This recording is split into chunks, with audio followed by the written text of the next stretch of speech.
지방의원 재량사업비 비리 의혹을 수사하고 있는 검찰이 뇌물을 받은 혐의로 노성만 전 도의원을 구속했습니다. 지난해 현역 도의원이 구속된 데 이어 네 번째 구속자입니다. 소규모 농가를 중심으로 AI 발생이 무더기로 확인되고 있습니다. 모두 전통시장에서 살아있는 닭을 구입해 키운 곳입니다.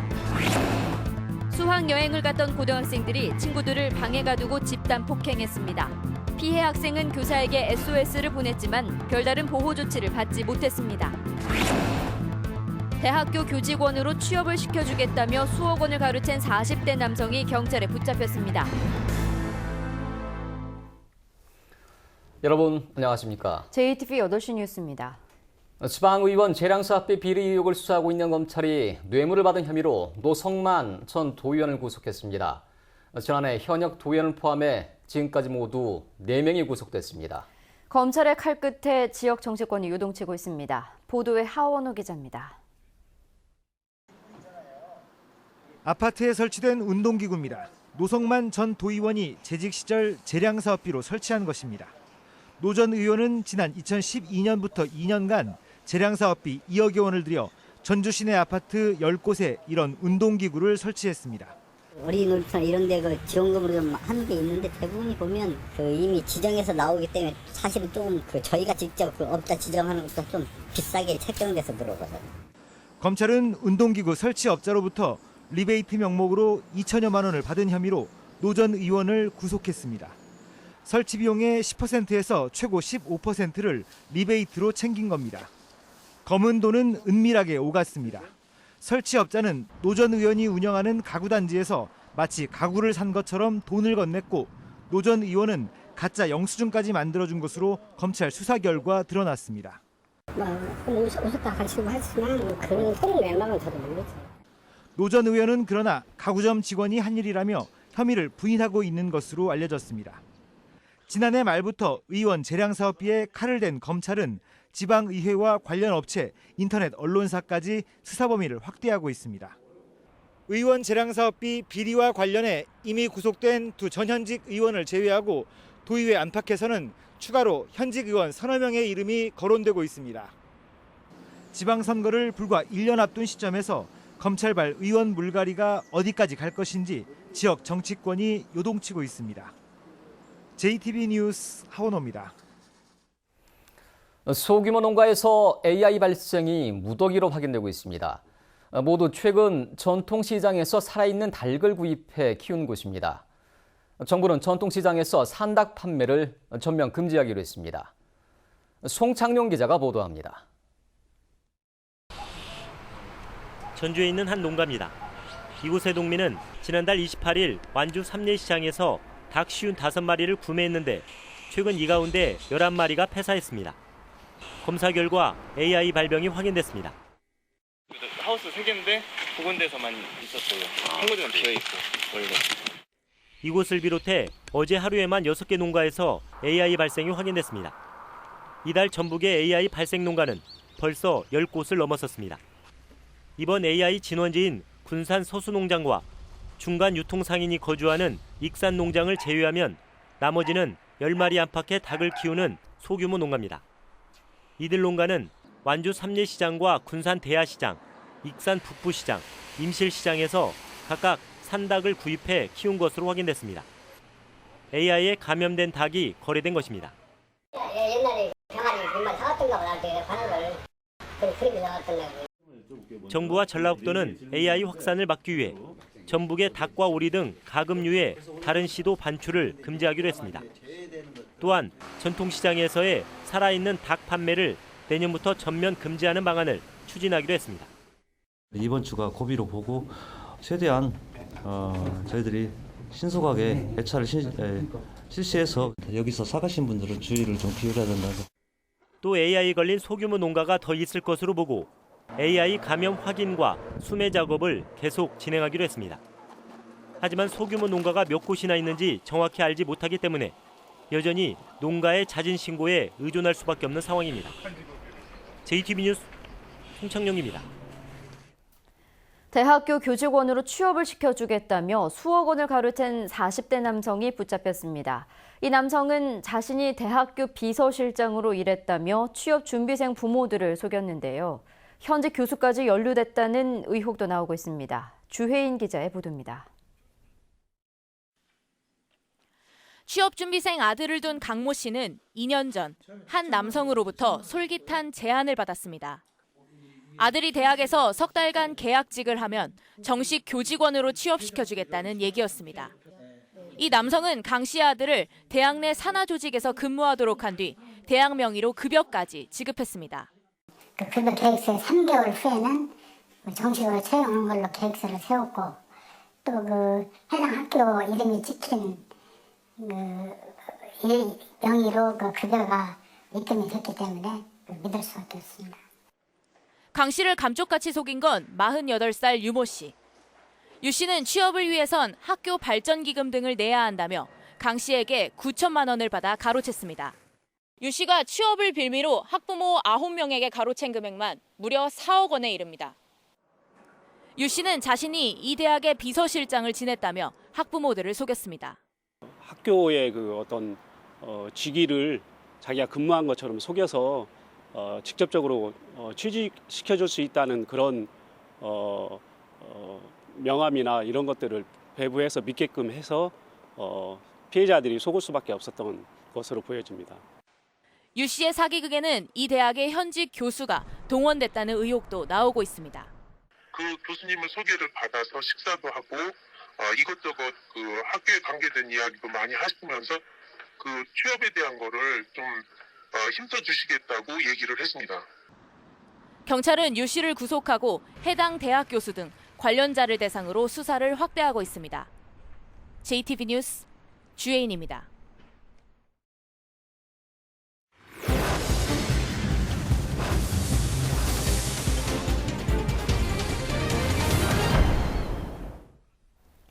수학 여행을 갔던 고등학생들이 친구들을 방에 가두고 집단 폭행했습니다. 피해 학생은 교사에게 SOS를 보냈지만 별다른 보호 조치를 받지 못했습니다. 나금동 기자의 단독 보도입니다.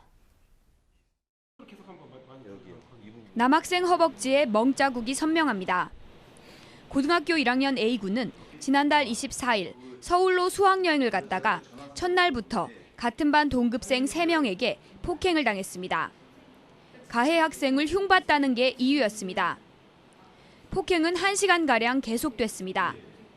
애들이 맞기 좋은 자세로 하라고 해서 계속 벽에 손을 대라고 밀쳐놓고 놓기고 왼쪽 허벅지 계속 울고 싶었어요. 네, 계속 참고 계속 말았어요.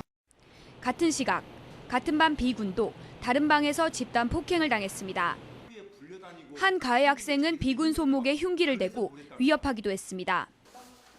이후 담임교사가 점호를 위해 숙소를 찾았고 이상한 낌새를 느낀 교사는 무슨 일이 있으면 연락을 달라고 A군에게 문자 메시지를 보냅니다. A군은 폭행을 당했다고 털어놓고 비밀을 지켜달라고 말합니다. 이후 또 폭행을 당한 A군은 이 사실을 재차 교사에게 알립니다. 교사는 방을 바꾸겠냐고 물었지만 폭행 사실을 알린 게 밝혀질까 두려웠던 A군은 괜찮다고 답합니다. 제가 그 비밀을 지켜주지 않는다고 하면 더 안정을 취하는 데 힘들지 않을까라는 생각이 했지. 다음 날에도 다른 반 C군이 가해 학생 2명에게 1시간 넘게 머리를 맞았습니다. 맞은 시간에는 분명히 선생님들도 있었을 겁니다. 선생님들은 과연 뭐 했을까? 전문가들은 초동 대처가 가장 중요하다고 말합니다. 학교폭력 사안 발생 즉시 긴급 조치가 필요합니다. 가해 학생과 피해 학생의 격리 조치가 필요하고요. 사후 조치도 적절치 않았습니다.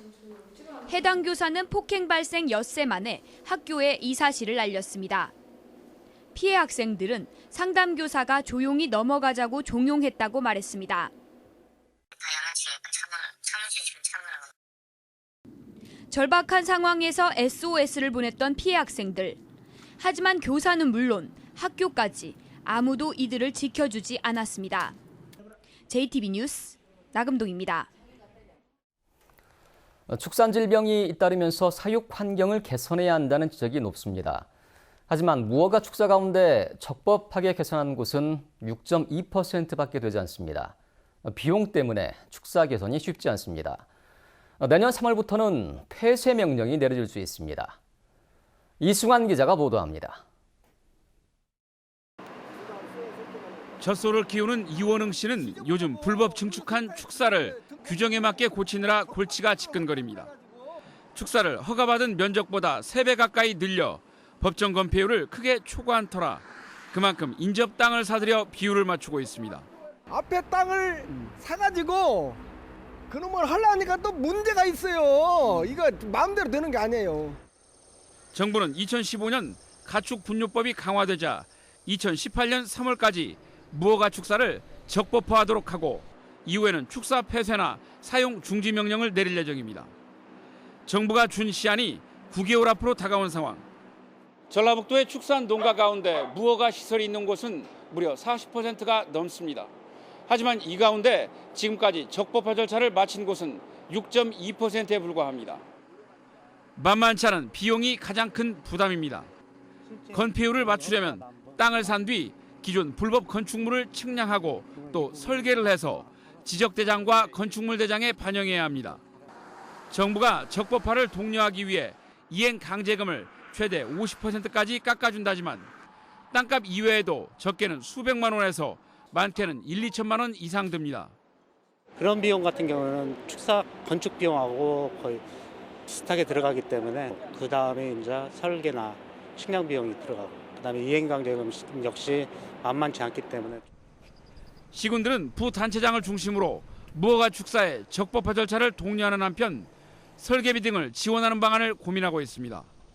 JTB 뉴스 이승환입니다. 전주시와 김제시의 통합이 또 거론되고 있습니다.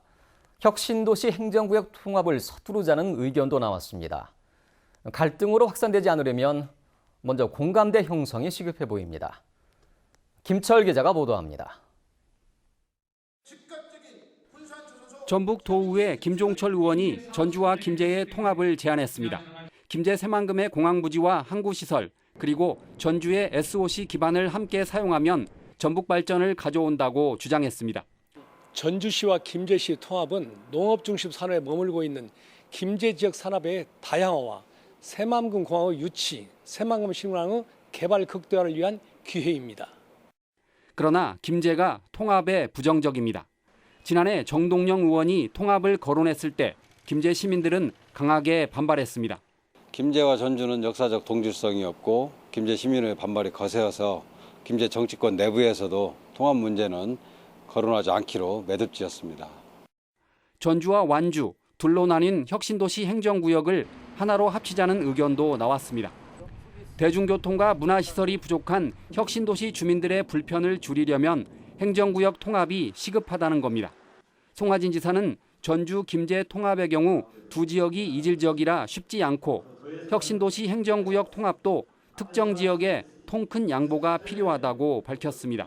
주민투표와 시장군수가 의회의 동의를 거쳐 추진하는 두 가지 방안이 있습니다만 어느 한쪽이 전폭적으로 양보해야 통합이 가능하므로 실현 가능성이 낮다고 할 것입니다.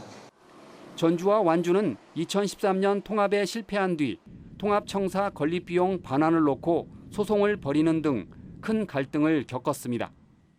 지역 발전을 위해 또 다른 통합 논의가 불가피하다면 정치인보다 민간인을 중심으로 충분한 공감대를 형성하고 통합에 따른 이해득실을 꼼꼼히 따지는 작업이 선행돼야 합니다. JTB 뉴스 김철우입니다. 익산시 공무원들이 잇따라 금품수수 사건에 연루돼 파장이 커지고 있습니다. 전북경찰청은 골재 채취업자 A씨로부터 1,000만 원을 받은 혐의로 익산시 B 국장을 불구속 입건했습니다. B 국장은 A씨 등 4명과 공동 투자해 농업회사 법인을 설립한 뒤 정부 보조금 5억 원을 받은 혐의도 받고 있습니다. 경찰은 이 과정에서 A씨로부터 상품권 등 금품을 받은 혐의로 익산시 공무원 7명과 A씨 역시 불구속 입건했습니다. AI와 구제역 등 갈수록 기승을 부리는 가축 질병을 예방하기 위해 축산법 개정이 추진됩니다. 국회 정운천 의원은 자치단체에 가축의 개량과 번식 등을 전담 관리하는 가축 개량센터를 설치하고 농림부에게 2년마다 축사 환경 개선 계획을 수립하도록 하는 내용 등을 포함한 축산법 일부 개정 법률안을 대표 발의했습니다. 정 의원은 이례적인 초여름 AI까지 발생하는 상황에서 가축 전염병을 예방하고 축산업을 한 단계 더 선진하기 위해 법안을 발의하게 됐다고 말했습니다. 사회복지시설 종사자들의 인건비가 권고안의 80%에도 못 미치는 것으로 나타났습니다. 전북도의회 이호근 의원의 조사 결과 가정폭력상담소와 여성긴급전화 인건비는 권고안의 79%, 전북가정위탁지원센터 인건비는 권고안의 64%에 그쳤습니다.